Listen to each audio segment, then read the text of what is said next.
Good evening everyone, सभी साथियों का स्वागत है आपके अपने यूट्यूब चैनल रामगढ़ एडुकेयर में। बात करेंगे झारखंड डीएलएड नामांकन प्रक्रिया की साथियों।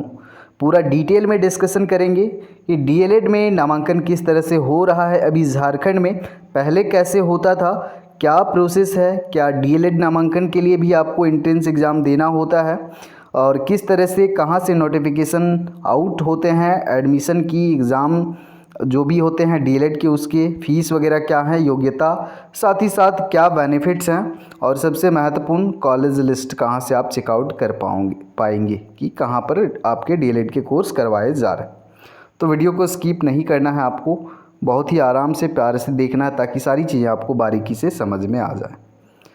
तो फ़िलहाल जो है दोस्तों, अभी बीएड का एंट्रेंस होता है, एमएड का एंट्रेंस होता है, बीपीएड का एंट्रेंस होता है झारखंड में नामांकन के लिए, लेकिन डीएलएड के लिए कोई भी एंट्रेंस एग्ज़ाम झारखंड में कंडक्ट नहीं करवाया जा रहा है, क्योंकि जो गवर्नमेंट डीएलएड कॉलेज थे इनमें अभी कोर्स जो है झारखंड सरकार रोक लगा दी है।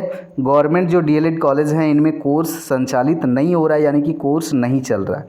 लेकिन डीएलएड अगर आप प्राइवेट संस्थान से करना चाहते हैं, प्राइवेट कॉलेजों से आप करना चाहते हैं, तो आपको किसी भी तरह का एंट्रेंस एग्ज़ाम देने की आवश्यकता नहीं है।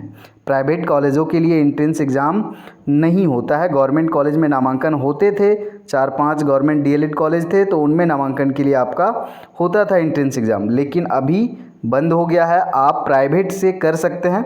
और एक सवाल यहाँ पर होगा कि वैलिड रहेगा कि नहीं सर्टिफिकेट, अगर प्राइवेट से करेंगे तो वो 100% वैलिड रहेगा, क्योंकि जो कॉलेज यहाँ पर डीएलएड का कोर्स करवा रहे हैं ये एनसीटीई से मान्यता प्राप्त करके ही करवा रहे हैं। ये तो झारखंड सरकार अपना जो गवर्नमेंट कॉलेज है वो उनका क्या रीज़न है, उन्होंने क्यों बंद किया है, उससे एनसीटीई को मतलब नहीं है। प्राइवेट संस्थान जो हैं एनसीटीई को फॉलो करते हैं और ये यूनिवर्सिटी से भी मान्यता प्राप्त होते हैं। तो यहाँ पर अगर आप चाहते हैं डायरेक्ट एडमिशन लेना तो आप डायरेक्ट कॉलेज विज़िट कर सकते हैं। अभी 24 से 26 सेशन का एडमिशन हो रहा है, और अगर आप चाहते हैं कि हम 23 से 25 वाले सेशन में एडमिशन लें तो ऐसा भी हो सकता है। एक सेमेस्टर का एग्ज़ाम हो गया है, 2 सेमेस्टर का हो गया है, ऐसा भी होता है। ऐसे भी कॉलेज हैं जो कि आपको अलग से आपको एग्ज़ाम में बैठने की अनुमति देंगे और आप 23-25 सेशन में भी कर सकते हैं। ये अंदर की बात है, ये सब आप अपना जो भी कॉलेज जाइएगा वहाँ पर डिटेल में डिस्कस कर लीजिएगा। लेकिन फ़िलहाल अभी ये एडमिशन चल रहा है 24-26 सेशन में। झारखंड में डीएलएड बिल्कुल बंद नहीं है, बंद है गवर्नमेंट डीएलएड कॉलेजों के लिए। नामांकन कैसे लेते हैं, इसमें कोई भी एंट्रेंस एग्ज़ाम नहीं होता है, डायरेक्ट आप on the spot college visit करते हो, ऑफलाइन डायरेक्ट आप डॉक्यूमेंट लेके जाओ, बातचीत करो, क्या प्रोसेस है, कितना लेना है देना है, वहीं सारी चीज़ें क्लियर हो जाएंगी। अब किसी से ज़्यादा भी लिया जाता है, किसी को कम भी लिया जाता है, मतलब जैसा मैनिपुलेट करने सकते हैं कॉलेज वाले, जिसको जैसा सकते हैं वैसा ले लेते हैं।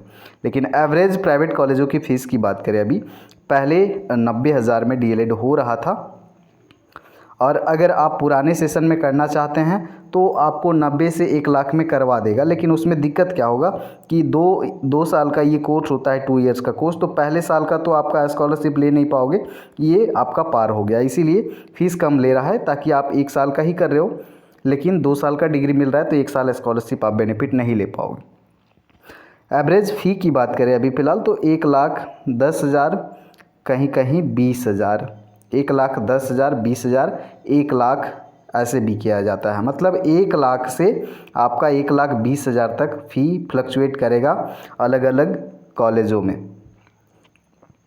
अब ये एडमिशन के लिए नोटिफिकेशन निकालते हैं क्या, तो डीएलएड के लिए प्राइवेट संस्थानों से कोई भी नोटिफिकेशन अभी नहीं निकलता है। आपको ये डायरेक्ट कॉलेज जाके ही ऑन द स्पॉट एडमिशन लेना होता है। ये एनसीटीई के वेबसाइट पर, या फिर जो झारखंड संयुक्त प्रवेश प्रतियोगिता परीक्षा पार्षद है वहाँ पर, या फिर जो जैक का ऑफिशियल वेबसाइट है वहाँ पर भी नोटिस नहीं डाला जाता है।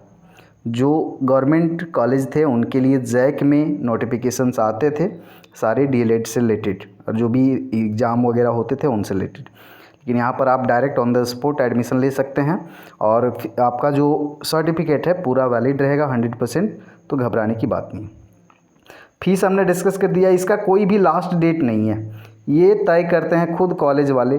कॉलेज वाले खुद तय करते हैं कि हमें कब तक एडमिशन लेना है, ठीक है, कब तक क्लोज़ करना है, ये उनके मन की बात है। वो जब चाहे जैसे चाहे नामांकन ले सकते हैं, ये बात आपको समझ में आ जानी चाहिए। बाकी यहाँ पर स्कॉलरशिप की बात करें तो स्कॉलरशिप आपको अच्छा खासा मिलता है। पहले 25,000 मिलता था, अभी 30-35 के आसपास पर ईयर मिलता है। तो दोनों साल का ऐड करेंगे तो 80-90 के अप्रोक्स आपको स्कॉलरशिप मिल जाता है ST SC OBC कैटेगरीज के लिए। योग्यता की बात करें, योग्यता आप यहाँ पर 12th के बाद में DLED का कोर्स कर सकते हैं, और 12th कर लिए हैं, ग्रेजुएशन भी कर लिए हैं तो आप ग्रेजुएशन यानी कि UG के बाद भी आप DLED का कोर्स कर सकते हैं। DLED करने के बेनिफिट्स हैं, 1 to 5 में आप टीचर बन सकते हैं, साथ ही साथ 6 to 8 के लिए भी आप एलिजिबल होते हैं। तो आगे जो है टीचर बनने के लिए आपको सबसे पहले टेट क्वालिफाई करना होता है। तो सभी राज्यों में अलग अलग अपने अपने टेट होते हैं। जिस राज्य का आपको शिक्षक बनना है उस राज्य का आपको टेट परीक्षा पास करना होगा। और सेंट्रल गवर्नमेंट से अगर कोई वैकेंसी आती हैं तो सेंट्रल गवर्नमेंट के लिए भी टेट का आयोजन किया जाता है, CTET, central teacher eligibility test. तो सेंट्रल गवर्नमेंट जो वैकेंसी आएगी उसके लिए CTET। बाकी टेट आपको जिस स्टेट से फॉर्म भरेंगे, वैकेंसी जाएंगी, उस स्टेट का आपको टेट क्वालिफाई करना होगा।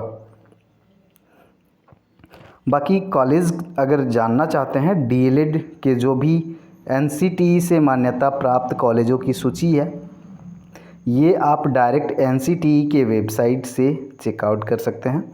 वहाँ पर आपको कॉलेज का लिस्ट, एड्रेस, डिटेल्स, कॉन्टेक्ट सारी चीज़ें मिल जाएंगी। और कोई भी टीचर ट्रेनिंग कॉलेज का लिस्ट किसी भी राज्य का कहाँ से देखना है, NCTE के ऑफिशियल वेबसाइट से देखना है। कैसे देखना है इस पर भी मैंने वीडियो बनाई। फिर भी अगर कोई डाउट होता है आप लोग कमेंट सेक्शन में लिख सकते हैं। और अगर एडमिशन लेना चाहते हैं तो उन कॉलेजों में विज़िट कर सकते हैं, प्राइवेट कॉलेजों में जहाँ से DLED करवाया जा रहा है झारखंड में, आप नामांकन ले सकते हैं। आगे कुछ भी अगर दिक्कत होती है, परेशानी होती है तो कमेंट सेक्शन में लिखिए। धन्यवाद।